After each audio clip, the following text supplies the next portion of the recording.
चुनाव से पहले बीजेपी को तगड़ा झटका। कुछ घंटे पहले बीजेपी के लिए कर रहे थे प्रचार। राहुल गांधी से मिले और बन गए कांग्रेसी। जी हां, हरियाणा विधानसभा चुनाव 2024 के बीच भारतीय जनता पार्टी को करारा झटका लगा है। पूर्व सांसद अशोक तंवर ने चुनाव से ऐन वक्त पहले कांग्रेस का हाथ थाम लिया है। हैरानी की बात यह है कि अशोक तंवर गुरुवार को जिंद के सफीदों में बीजेपी के लिए प्रचार कर रहे थे। इसके कुछ घंटों बाद वह महेंद्रगढ़ में राहुल गांधी से मिले। इसके बाद उनके कांग्रेस में शामिल होने की खबर आ गई। तंवर 5 साल में 4 राजनीतिक पार्टियां बदल चुके हैं।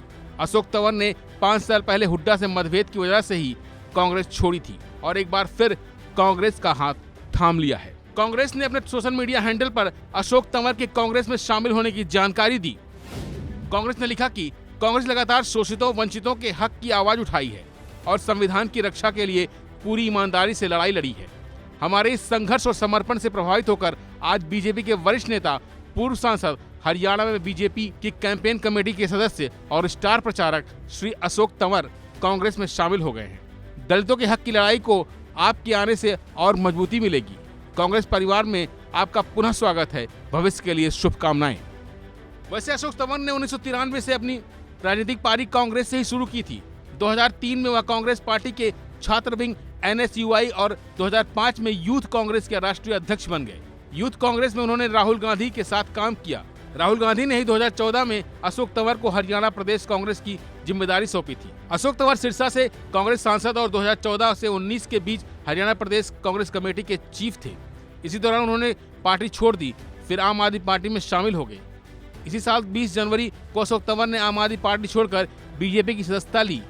बीजेपी में उन्हें सिरसा लोकसभा सीट से टिकट दिया। इस टिकट पर उनका मुकाबला कांग्रेस की कुमारी शैलजा से था। लोकसभा चुनाव में शैलजा ने अशोक तंवर को 2,68,497 वोट से हरा दिया। हालांकि तंवर और भूपेंद्र हुड्डा में हमेशा मनमुटाव रहा है।